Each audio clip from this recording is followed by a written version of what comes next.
Hello everyone, welcome to my channel. I am Tanej Waker and I am a wildlife rescuer from Nai Mumbai. So video का title देख के आप समझ ही गए होंगे कि किस टॉपिक के बारे में डिस्कस करने वाला हूँ। Yes, it is going to be about my snake bite. मेरा स्नेक बाइट एक्सपीरियंस मैं शेयर करूँगा इस वीडियो में। कैसे मुझे बाइट हुआ, क्या सिम्टम्स मैंने फील किए, कैसे मैं हॉस्पिटल पहुँचा, दैन उसके बाद का सर्जरीज एंड ऑल, सब इस वीडियो में कवर करूँगा मैं। वीडियो एंड तक देखो and without wasting any time let's get to it. Okay, so how did I get bit? मुझे बाइट हुआ था 2 मंथ्स अगो, अक्टूबर में। मेरी एरिया का कॉल था, मेरी लोकेलिटी का कॉल था। It was a spectacle cobra. Adult था, अराउंड 5'4", 5'5" रहेगा। सिचुएशन ऐसा था कि एक ग्राउंड है मेरे लोकेलिटी में, क्रिकेट ग्राउंड है, एंड ग्राउंड के बाउंड्री पे ऐसे नेट लगाया हुआ है सो दैट जो बॉल है वो बुशेस वगैरह में ना जाए। और वो नेट में वो एंटेंगल हो चुका था, खुद को उसने एंटेंगल करके ले लिया था। एंड आई गेस वो एक दिन से वहाँ पे था। मैं गया वो लोकेशन पे, मैंने पूरा वो नेट कट किया, उसको सेफली रेस्क्यू किया। और पूरा वो डिहाइड्रेटेड था, पूरा डिसोरिएंटेड था क्योंकि हीट वगैरह बहुत थी और दोपहर का टाइम था, एक अराउंड 1 PM समथिंग। बहुत हीट थी और ज़्यादा मूवमेंट नहीं कर रहा था, सिर्फ उसका हेड यहाँ वहाँ बॉब कर रहा था। तो मैंने उसको पानी वगैरह पिलाया, उसको बैगिंग की। बोला अभी तो रिलीज़ नहीं कर सकता उसको, तो मैं उसको शाम के टाइम पे रिलीज़ करूँगा, इवनिंग टाइम में। और मेरे साथ ऑलरेडी 2 स्नेक्स थे, 2 नॉन वेनमस स्नेक्स थे, 2 रैट स्नेक थे जो जिसे मैंने सुबह रेस्क्यू किया था मॉर्निंग में। तो मैंने सोचा चलो तीनों स्नेक्स को एक ही टाइम पे रिलीज़ कर देता हूँ इवनिंग में। तो मैं गया शाम को रिलीज़ करने के लिए। कैसा होता है कि जो वेनमस स्नेक्स होते हैं, I tend to be extra careful with them. मैंने जो अपना बैग होता है, मैं एक्स्ट्रा मेजर के लिए, एक्स्ट्रा सेफ्टी मेजर के लिए 2 नॉट्स बांध के रखता हूँ, 2 सेफ्टी नॉट्स बांध के रखता हूँ। तो एक ओरिजिनल नॉट और 2 सेफ्टी नॉट्स। तो जो ओरिजिनल बैग का नॉट था वो तो खुल गया था, और एक नॉट था वो भी मैंने इजीली निकाल लिया। बट जो थर्ड नॉट था वो निकल रहा नहीं था। और उसे मैं ज़बरदस्ती निकालने की, जो खींच के निकालने की कोशिश कर रहा था, उसको अनटाई करने की कोशिश कर रहा था, बट नहीं हो रहा था। वो जैसे मैं उसको ट्राई कर रहा था खींचने का, मे बी उसको लगा होगा कि अंदर से कोई प्रेडेटर है जो मेरे बरों के सामने है। तो उसने अंदर से मुझे बाइट कर लिया। ये पोजीशन में मैं खींच रहा था और उसने अंदर से बाइट कर लिया। और ये ग्राउंड पे था, मैंने उसे ग्राउंड पे रखा था, मैं खुद बैठा हुआ था नीचे ग्राउंड पे। मैं उसको पुल कर रहा था, उसको वो रस्सी को, एंड अंदर से उसने बाइट कर लिया मुझे। जैसे ही बाइट हुआ, मैंने फटक से अपना हाथ ऊपर खींच लिया, देखा तो ब्लीडिंग हो रहा है।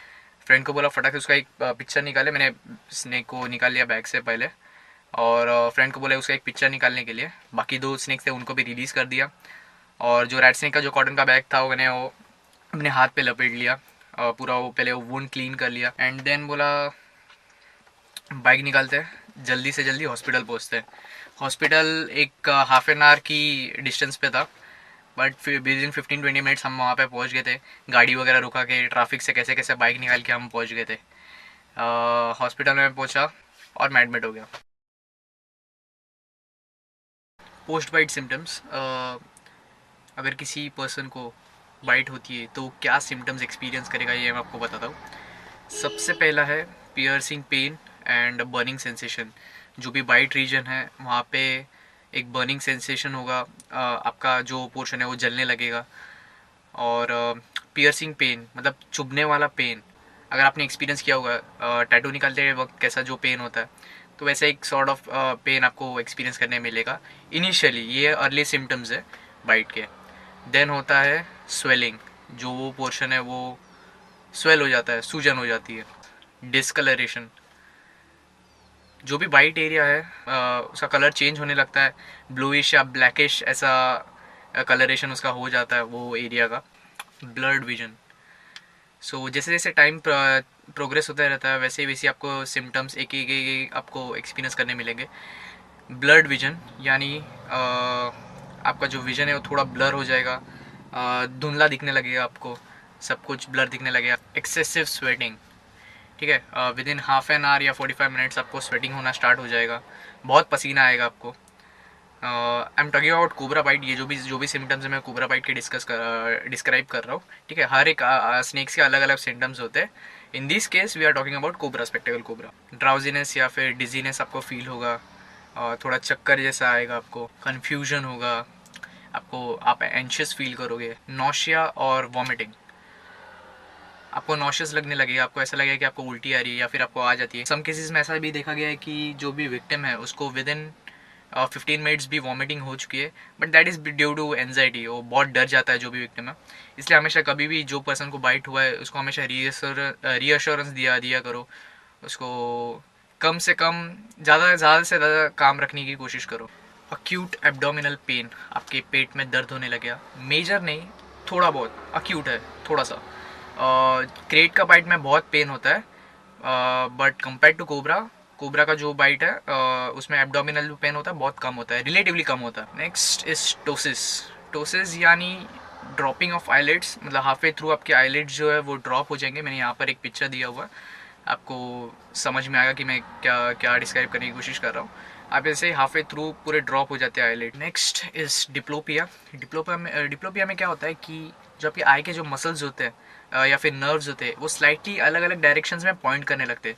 फॉर एग्जांपल ये एक ऑब्जेक्ट है, ठीक है, मेरे दोनों आइज एक सिंगुलर ऑब्जेक्ट पे फोकस कर रहे हैं, बट जब डिप्लोपिया होता है तब उनका डायरेक्शन स्लाइटली ऐसे डिफर हो जाता है, थोड़े से एक दूसरे से डिफर करते हैं। तो क्या होता है, जो सिंगुलर ऑब्जेक्ट लगता है वो डबल दिखने लगता है, इसे कहते हैं double vision. Swelling, piercing pain और डिसोरिएंटेशन वगैरह, ये सब अर्ली सिम्टम्स है। ये जो मैं बोल रहा हूँ जैसे टाइम के साथ जैसे जैसे सिम्टम्स प्रोग्रेस हो रहे हैं, ये मैं बता रहा हूँ। टोसिस, डिप्लोपिया, ये लेटर स्टेजेस में होता है। नेक्रोसिस यानी जो भी बाइट रीजन है वहाँ का टिश्यू, वहाँ के सेल्स डीके होने लगते हैं, मरने लग जाते हैं और वो नेक्रोसिस स्प्रेड होने लगता है। कोबरा के केसेस में जो नेक्रोसिस है वो थोड़े से, वो सिर्फ लोकल रीजन तक ही सीमित होता है, बट दूसरे बाइट्स में जैसे कि वाइपर हो गया वो बढ़ते जाता है।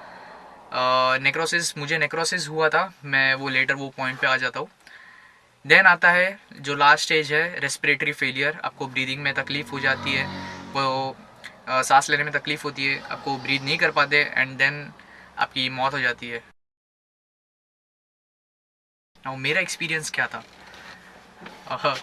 जैसे मैं हॉस्पिटल पहुंचा, पहले सबसे पहला क्वेश्चन मेरा डॉक्टर से ये था कि एंटीवेनम अवेलेबल है कि नहीं। इज़ लाइक यस, ओके ठीक है, कौन सा बेड पे मुझे लेटना है। तो मैं वहाँ पे एडमिट हो गया। वैसे उन्होंने मुझे पूछा कि कौन से स्नेक ने काटा था। आई वाज लाइक वो स्पेक्ट्रल कोबरा था, प्लीज़ जल्दी से जल्दी मुझे एंटीवेनम एडमिनिस्टर कर दो। आई वाज लाइक तुझे सिम्टम्स तो रसल वाइपर के दिख रहे हैं। बोला देखो डॉक्टर, मैं ये फील्ड में बहुत साल से हूँ, मुझे पता है वो स्पेक्ट्रल कोबरा था, क्या फ़र्क पड़ता है स्पेक्ट्रल कोबरा हो या रसल वाइपर, एक ही एंटीवेनम यूज़ होने वाला है, पॉलीवेलेंट एंटीवेनम। तो प्लीज़ मुझे वो दे दो, एडमिनिस्टर कर दो। एंड एट दिस पॉइंट मेरा पूरा ये फिंगर था वो पूरा स्वेलिंग हो चुका था एंड ब्लीड हो रहा था, कंटिन्यूस ब्लीड हो रहा था। आई डोंट नो व्हाई, वो ब्लीडिंग स्टॉप ही नहीं हुई थी हॉस्पिटल पहुंचने तक। विद इन 15 to 20 मिनट्स हम हॉस्पिटल पहुंच गए थे, बट वो ब्लीडिंग रुक रही नहीं थी। एंड हाथ पूरा यहाँ तक पूरे स्वेलिंग हो चुकी थी। देन थोड़े टाइम बाद लाइक 5 मिनट्स बाद डॉक्टर ने बोला कि तेरा ब्लड प्रेशर डाउन हो रहा है, तेरा ब्लड प्रेशर बहुत ड्रॉप हो चुका है। तो उन्होंने मुझे एड्रेनालिन दे दिया थाई में, एंड जैसे ही मुझे एड्रेनालिन दिया वैसे ही मेरा हार्ट पंप होने लगा, माई हार्ट स्टार्टेड रेसिंग खतरनाक। तब मुझे बहुत स्वेटिंग होने लग गई, मेरा पूरा कपड़े वगैरह गीले हो गए थे स्वेट की वजह से, और मैं डिज़ी फील करने लगा। उसके बाद मैंने डॉक्टर को बोला कि मैं डिज़ी फील कर रहा हूँ, मुझे ठीक नहीं लग रहा है। इट वाज लाइक या वो इसका असर है, एड्रेनालिन का असर है, नो वरीज, ये वो वगैरह। The next thing I know, I was in the ICU में मुझे थोड़ा जब होश आने लगा तब मैं आईसीयू में था।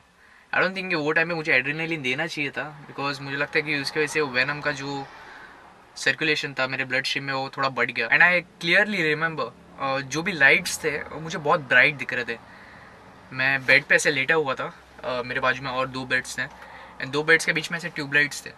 तो मैं ऊपर सीलिंग पे स्टेयर कर रहा था, मैंने हाथ ऐसा रखा था, मुझे सब वो ईसीजी वगैरह जो भी है वो लगा के रखा था उन्होंने चेस्ट वगैरह पे। तो और मैं सीलिंग पे ऐसे स्टेयर कर रहा था, तो जो लाइट्स थे वो मुझे बहुत ब्राइट दिख रहे थे। मैंने नर्स को बोला था, मैं नर्स को बुला रहा था, बोला लाइट थोड़ा कम कर दो, लाइट थोड़ा कम कर दो, ये बंद कर दो करके। सो या, और जो पेन था वो अनबेरेबल था, खतरनाक पेन था वो, worst pain of my life, no kidding, exaggerate नहीं कर रहा, बहुत गंदा पेन हो रहा था मुझे। पहले सिर्फ यही पोर्शन में हो रहा था, देन धीरे धीरे वो पेन बढ़ता गया, मेरा पूरा हैंड तलक नीचे प्रोग्रेस होते होते पूरा शोल्डर तक पहुंच गया था। तो बहुत ही गंदा एक्सपीरियंस था वो, और ऐसा लग रहा था कि कोई तो मेरा हाथ को हैमर कर रहा है कंटिन्यूस, और इट वॉज कंसिस्टेंट। मतलब 15 to 18 आवर्स तक वो पेन जो था वो पूरा कांस्टेंट था। कंटिन्यूसली मुझे ऐसा कोई लग रहा था कि मेरा हाथ को कोई हैमर कर रहा है। तो बहुत गंदा एक्सपीरियंस था। एंड स्वेलिंग नेक्स्ट डे पूरा स्वेलिंग शोल्डर तक पहुंच गई थी, पूरा मोटा हो गया था मेरा हाथ। पेन इतना गंदा था। तो पहला फर्स्ट नाइट जो था मुझे तो नींद बिल्कुल नहीं आई। लाइक 4 AM तक मैंने ऐसा हाथ पकड़ के मैं ऐसे दांत वगैरह घिस रहा था। इवन नर्स आई, उन्होंने बोला कि तू सोया क्यों नहीं अब तक। नर्स इतना पेन हो रहा है मैं कैसे सोऊंगा। तो then she give me something. बाद में 2 आवर्स तक मुझे नींद आई, उसके बाद फिर से मैं उठ गया था। तो पेन कांस्टेंट था। उसके बाद मुझे टोटल 30 वाइल्स लगे थे, 30 एंटीवेनम्स के वाइल्स लगे थे। तब जाके मैं स्टेबलाइज हुआ, तब जाके मैं नॉर्मल हुआ। जो बाइट रीजन था वो थोड़ा स्वेलिंग ब्लिस्टर फॉर्म हो गए थे वहाँ पे। वो मैं सर्जरीज के पार्ट में मैं एक्सप्लेन करूँगा। तो हमें ब्लिस्टर फॉर्म हो चुके थे, डॉक्टर्स ने ज़्यादा उस पर ध्यान भी नहीं दिया था। 3 days तक मैं ICU में था और कुछ खाया नहीं, कुछ पिया नहीं, टोटल सलाइन पे था मैं। ओके, सो इन टोटल मेरा 3 सर्जरीज हुआ था। एक गवर्नमेंट हॉस्पिटल में, बाकी के 2 प्राइवेट में मैंने किए थे। सो सर्जरी के पहले जो मेरे हाथ का हालत था मैं आपको वो दिखाता हूँ। यस, तो आप देख सकते हो यहाँ पे एक ब्लिस्टर टाइप फॉर्म हो गया था स्किन के अंदर। वो पूरा ब्लड भरा हुआ है, पूरा जो काला वगैरह दिख रहा है, काला काला, that is blood, accumulated blood.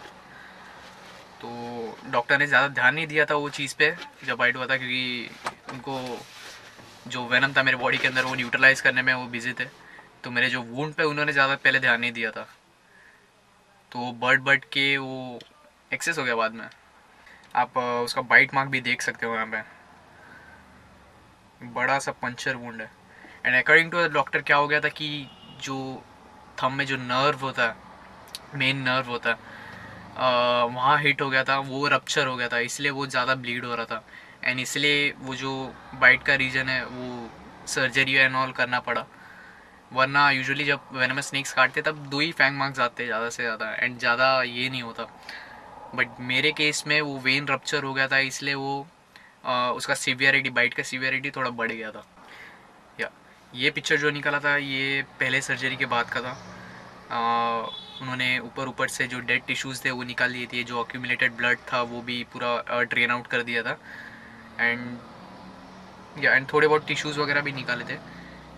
जब मैं ऑपरेशन थिएटर में था, डॉक्टर ने मुझे पूछा था कि उन्होंने बोला था कि एनेस्थेशन नहीं देते क्योंकि डेड स्किन है, तो सिर्फ थोड़ा सा ही पेन होगा।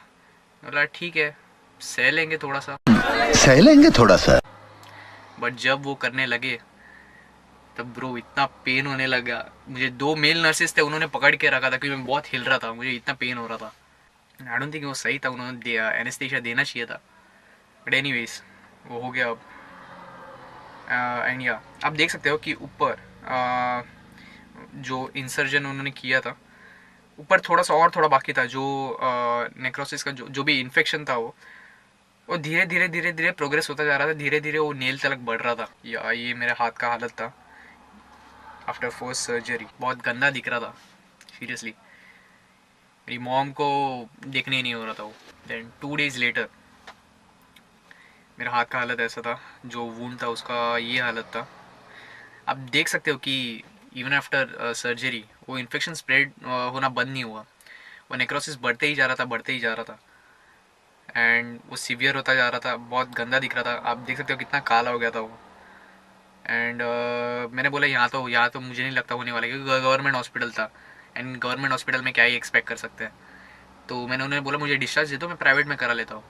तो उन्होंने मुझे डिस्चार्ज दे दिया, मैं गया प्राइवेट में। वहाँ जाके मुझे मेरे मेरे 2 सर्जरीज वहाँ हो गए। आई कम टू इट। पहले ये फ़ोटो के बारे में आपको बताता हूँ। सो ये 2 दिन बाद निकाला था, ये बहुत काला काला दिख रहा था। And as compare to the previous photo आप देख सकते हो कि जो ब्लैक कलर का जिसे हम डिमार्केशन लाइन बोलते हैं,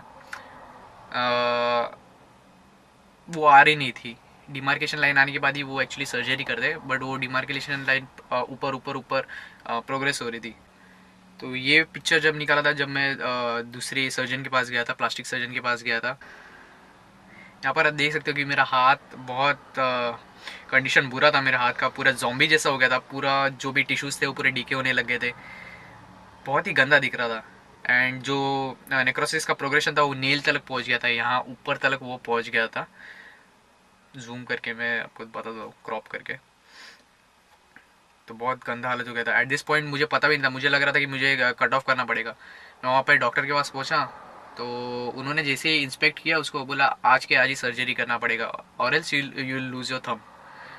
बोला ठीक है। सेकेंड सर्जरी फिर वही दिन किया जब हम विज़िट करने के लिए गए थे हॉस्पिटल में डॉक्टर को, तो वहाँ पे सर्जरी हुआ। और ये सर्जरी की बात है, जो भी डिकेइंग टिश्यूज़ थे उन्होंने पूरे निकाल दिए थे। तो ये आफ्टर सर्जरी ये पिक्चर है, आप देख सकते हैं यहाँ पे मेरा टेंडन एक्सपोज हो गया था, जो वाइट कलर का बीच में, that is not bone, that is tendon. तो यहाँ पे टेंडन एक्सपोज हो गया था मेरा। थर्ड सर्जरी में क्या हुआ था, they did skin grafting. Skin grafting यानी एक बॉडी पार्ट से एक पतला स्किन का लेयर निकालते हैं एंड वो वूंड पे लगा देते ताकि वहाँ पे स्किन फॉर्मेशन हो जाए। सो मेरा क्या हुआ था कि ये थंब के रीजन में पूरा सर्जरी, पूरा टिश्यूज़ वगैरह निकाल दिए थे, तो वो खुद से हिल नहीं हो सकता था, खुद से वो जो वूंड है वो बंद नहीं हो सकता था। तो उन्होंने क्या किया, मेरे बाइसेप से यहाँ से एक थिन लेयर निकाली स्किन के, स्किन की थिन लेयर लगाने के बाद यहाँ पर ये पोर्शन में वो लगा दी ताकि वहाँ पे टिश्यू फॉर्मेशन हो जाए। सो वो टिश्यू फॉर्मेशन होने के लिए और एक वन मंथ गया, पूरा 1 मंथ उसमें गया टिश्यू फॉर्मेशन पे। अभी तक ठीक से हुआ नहीं है, स्टिल रिकवरिंग हो रहा है धीरे धीरे धीरे। दिस वॉज 20 डेज लेटर, जब सर्जरी हुई थी उसके 20 डेज लेटर का ये पिक्चर है। आप देख सकते हो कि जो ग्राफ था वो ठीक से बैठा था, जो भी बॉर्डर पे ठीक से वो ग्राफ बैठ गया था, वहाँ पे स्किन भी आ रही थी, टिश्यूज़ भी, और मिड पोर्शन में टिश्यूज़ वगैरह भी फॉर्म हो रहे थे। और जो रेड कलर का जो दिख रहे हैं वो टिश्यूज़ है, वो टिश्यू का ग्रोथ हो रहा था बीच में, बट टेंडन पे नहीं आ रहा था, जो बीच का जो टेंडन है वहाँ पे नहीं आ रहा था। डॉक्टर ने मुझे पहले ही बोल के रखा था कि तेरे थंब का मैं कोई गारंटी नहीं दे सकता, all I will save it but I cannot guarantee it's functionality. Tendon वो पूरा डैमेज हो चुका है, तो वो तो रिपेयर नहीं होगा, वो फिर से ये नहीं कर सकते। तो ज़्यादा से ज़्यादा एक 20% मूव कर सकता हूँ, या दैट्स इट। उसके ऊपर कुछ नहीं होने वाला, बाकी ये फिंगर्स है। और क्या हो गया था कि जब बाइट हो गया था, बाकी के यहाँ के नर्व्स भी थोड़े ये हो गए थे, ये पोर्शन के यहाँ भी थोड़े डैमेज हो गए थे, तो अभी तक वो हैंड का ग्रिपिंग स्ट्रेंथ नहीं आया है। मतलब पकड़ता हूँ मैं, ग्रैब वगैरह कर सकता हूँ चीज़ों को, बट जो पहले जो फोर्स से मैं ग्रैब कर सकता वो अभी वो स्ट्रेंथ नहीं आया। वो अभी वो आने में टाइम होगा, वो रिकवर हो जाएगा धीरे धीरे। उसमें लग जाएंगे 6 मंथ्स, तो उसमें चले जाएंगे ग्रिपिंग स्ट्रेंथ फिर से आने के लिए। या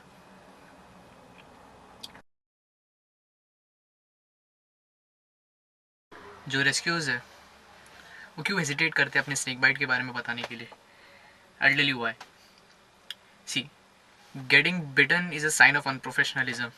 मतलब कहीं ना कहीं तुम एक अनप्रोफेशनल वे में स्नेक को हैंडल कर रहे थे and that is why you got bit. ये इसका मैसेज जाता है, ऐसा मैसेज जाता है। देखो कैसा है कि 90% जो स्नेक बाइट केसेस है it is because of human error, और बाकी का जो 10% है वो दैट इज़ एक्सीडेंट। मतलब you accidentally step on it, इसलिए बाइट हुआ, एक्सेट्रा एक्सेट्रा। ना मेरे केस में क्या हुआ था, ना ही मैं वो सांप के साथ खेल रहा था, ना ही मैं कोई स्टंट कर रहा था, ना ही उसको मैं मॉक कर रहा था, कोई अब्यूज़ कर रहा था। I was simply trying to release it. और जब मैं उसको रिलीज़ करने की कोशिश कर रहा था तब मुझे बाइट हो गया था। तो इसे एक्सीडेंट ही बोल सकते हैं। Yes, I should have been more careful. I got complacent because वो डिसोरिएंटेड था, वो ज़्यादा मूवमेंट नहीं कर रहा था, तो मैं लाइटली ले लिया वो बात को। I should have been more careful. किसी को स्नेक बाइट हो जाता है तो ये सब एक न्यूज़ मटेरियल है, तो मीडिया बहुत जल्दी ये बात को कैच कर लेती है और सब हर चैनल में शोकेस कर देती है और एक अलग ट्विस्ट दे देती है, अपना एक अलग से ट्विस्ट दे देती है और एक नेगेटिव वे में उसको दिखाती है। That is why rescuers hesitate करते, that is why rescuers openly अपने स्नेक बाइट के बारे में बात नहीं करते, बिकॉज उनको पता है कि जो मीडिया है यहाँ वहाँ वायरल होने के बाद वो एक गलत इंप्रेशन पड़ेगा। That is why they don't talk about it. सबसे पहले अपना सेफ्टी को प्रायोरिटी दो बस, एंड नेवर गेट कंप्लेसेंट। भले आप ये 10-15 ईयर्स 20 ईयर्स से आप इस फील्ड में हो, doesn't matter, never get complacent. ठीक है, अभी कैसा ना कि मोस्टली जो यंग रेस्क्यूअर्स है दे आर मिसगाइडेड, तो मैं उनके लिए भी बोलना चाहता हूँ कि देखो स्नेक कोई टॉय नहीं है, तो प्लीज़ ऐसा स्टंट वगैरह वो सब चीज़ों में बिल्कुल भी मत पड़ना। स्टंट एंड ऑल ये सब चीज़ों को अवॉइड करो एंड खुद की सेफ्टी को प्रायोरिटी दो, ठीक है। अगर तुम पहले सेफ रहोगे, तुम सही सलामत रहोगे, तुम और 500,000 स्नेक्स को रेस्क्यू करोगे, 1000 एनिमल्स को रेस्क्यू करोगे, तो पहले खुद की सेफ्टी को प्रायोरिटी दो। Treat them with respect and dignity. देखो, एंड फियर थोड़ा रहना ही चाहिए। I tell you why. Fear रहेगा तो ही वो स्नेक की या फिर वो वाइल्ड एनिमल की वो रिस्पेक्ट रहेगी। अगर फियर नहीं रहेगा तो वो आप रिस्पेक्ट नहीं करोगे उस जानवर की। तो फियर तो थोड़ा रहना चाहिए। ओके, तो मैं ये करने तो नहीं वाला था, बट अभी वीडियो में बनाया हो तो आपको ये रिवील कर देता हूँ मेरा इंजरी।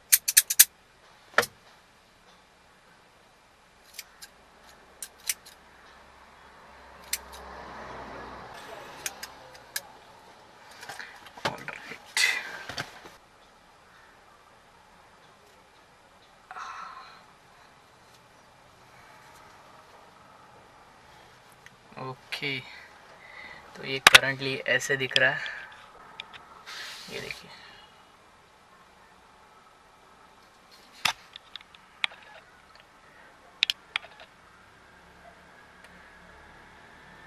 फिलहाल ये है कंडीशन थंब का। बहुत इम्प्रूवमेंट है। ऑलमोस्ट स्किन आ चुका है, स्किन फॉर्मेशन हो चुका है, सिर्फ मिड पोर्शन का थोड़ा सा बाकी है। इफ़ यू लुक क्लोजली, जो सर्जन है he did a fantastic job. ये जो है ज़्यादा मूव नहीं कर सकता, सिर्फ इतना ही मूव कर सकता हूँ। ये फिंगर का मूवमेंट्स है, ये मूव नहीं कर सकता, सो इट इज स्टक। वो धीरे धीरे हो जाएगा, धीरे धीरे थोड़ा एक्सरसाइज कर करके मे भी थोड़ा मूवमेंट आ जाएगा। आप देख सकते हो कि उसका थिकनेस चला गया सिर्फ थंब का। टिश्यूज़ निकाल के उसका थिकनेस चला गया, वो पॉइंट ही दिख रहा है अभी थंब। ओके गाइस, आज के लिए बस इतना ही। I will see you guys in the next video. मैं कंटेंट अपलोड करते रहूँगा, वीडियोस अपलोड करते रहूँगा। आपको बस एक ही काम करना है, चैनल को सब्सक्राइब करना है, लाइक करना है, कमेंट करना है। वीडियो अच्छा लगा तो प्लीज़ शेयर करो, टैप दैट बेल आइकन, ताकि जब कोई मैं न्यू वीडियो अपलोड करूँगा आपको नोटिफाई हो जाएगा। Bye bye, take care, run wild.